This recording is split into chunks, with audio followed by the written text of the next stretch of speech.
Hi, I'm Hayden Manning from Caltrans District 11, and today I'm at Teralta Park. And would you believe an 8-lane freeway is right underneath me? Freeway 15 opened in this area in 1999, and this park was built in 2001. And I'm going to show you today exactly how that was done. So you want to talk about the project need? Why is this freeway here?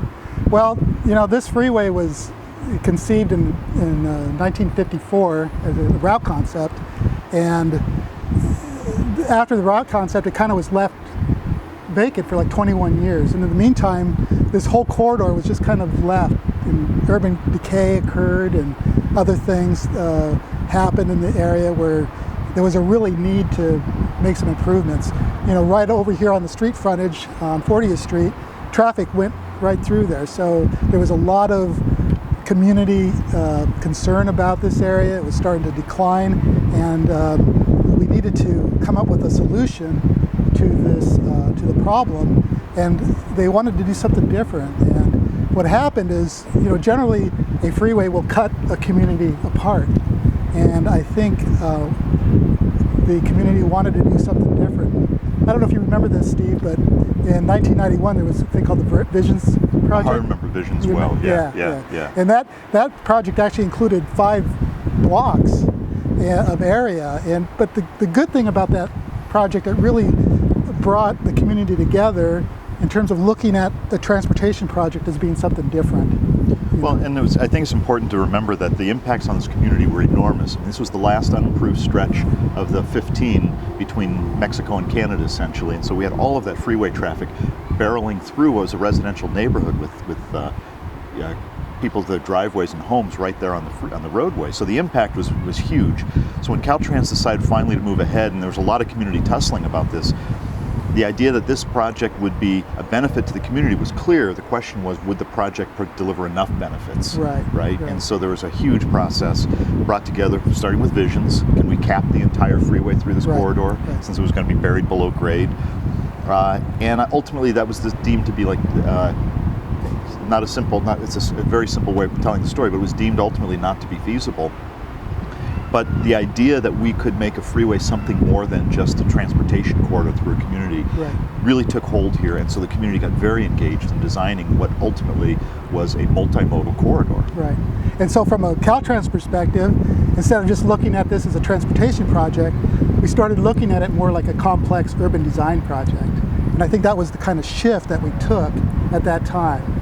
And we had to bring the community in doing that. We had to bring in the engineers, we had to bring in the technical experts.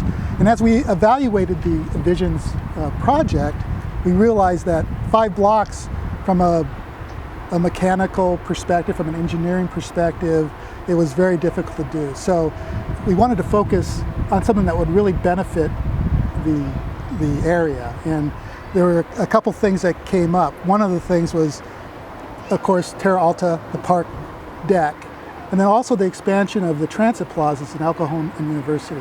So there was kind of coupled with that, and because also this community was park deficient, the Teralta also added a park land to the project, additional park land at a park deficient area. Additionally, we added Park de la Cruz and Normal Heights Park, and so this was part of a bigger urban design project. Well, and just in the way that Caltrans saw this as more than just a freeway, the community saw it as more than just a transportation project, and was really an opportunity to. It was a project that had the possibilities of bringing other social and economic benefits, and so the open space certainly was one of them. The connectivity, the multimodal nature of it, and all of these things were really compelling to the community. And so Caltrans. I don't want to make it sound rosy. The community and Caltrans didn't always agree at the beginning, but by gosh, we worked together for a very long period of time on a community design process that resulted in something that was more than a freeway. It was an economic development generator. It was a park generator. It was all about improving the quality of life. So when the freeway was done, how could this community be better, more whole, and better knit together than it was before the project ever took place? So it was also a catalyst for other additional projects. It brought other money in. We had several T projects that helped expand and improve the transit plazas. We had a T project that included a bike path that skirts this Cap Park. And we're adding additional improvements right now as we speak, right? Yeah. And I think the lesson there is that the continuity of community leadership was really important, so that as commitments were made between the community and Caltrans, the community had a representative voice through the City Heights CDC that sustained those promises and carried them literally over decades. And so ultimately, I think that the freeway has delivered on all the promises that were made. The bikeway that's going in, I think that's one of the new references, one of the new projects, that ultimately the ability of the community to have its voice carried consistently over decades meant that a project that for an agency like Caltrans, most of these projects span an incredible number of years and staff. These commitments were made, they were kept, and ultimately delivered on. So this community is a better place now for this project having been put through here. So you've seen a lot of revitalization since the project's been... Oh, tremendous. There's a TOD project, mixed use, multifamily housing and commercial here.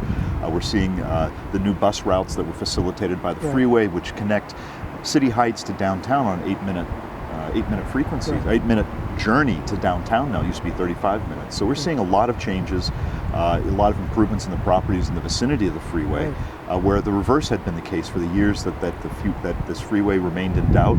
The doubt created negative conditions, and the certainty and the actual project created an environment where a lot more of private investment could take place, both on the small scale, the individual homeowners, but also some of the commercial property owners, and certainly created a framework for more public investment that was meaningful in how it affected the community. And also it served, I think, one of the reasons why this one block area was chosen, or 2 block section chosen, which is about 5 acres, was because it's connectivity related issues too, for public institutions like our education system. We have an elementary school here, we have a middle school, and kids and communities can move back and forth. So it doesn't only serve as a park, it serves as a pedestrian community movement corridor also. I think one of the foremost community concerns that came out in the initial scoping process was the potential for this freeway to tear this community apart. And so all of the things that were built here ultimately served to knit it together more tightly than it had been before. This freeway, we also had some special, we didn't only have our share of federal money that helped us build this project, but we also had special federal enhancement money that helped us build the decks, the El Cajon University expanded plaza decks, and the Teralta Park deck. So we had several different funds, besides the transportation enhancement activities money that we had for some of the special projects that we had here. So this project really brought some additional money in for that reason. It became a place where we matched so many different sources over time. Because you talk about the Urban Trails Grant, which was a T21 federal grant. We had state funds that went into the basic freeway construction, the interstate funds. We had several rounds of SANDAG dollars, actually, smart growth enhancement or smart growth enhancement funds. Actually, we had SANDAG smart growth implementation dollars to build some of the improvements as well. So there was a mix of local transportation, state transportation, federal, and then other kinds of specialized programs. And it was really a matter of creating a master plan within which future funding and future projects could be anticipated and funding then sought. So it was really a matter of phasing a lot of this stuff. It didn't all happen at once. Didn't all happen at once. But ultimately it did all come together. If you ever want to visit this park, it's really only a 15-minute drive from downtown San Diego. I'm Hayden Manning from Caltrans District 11, and I'll see you next time.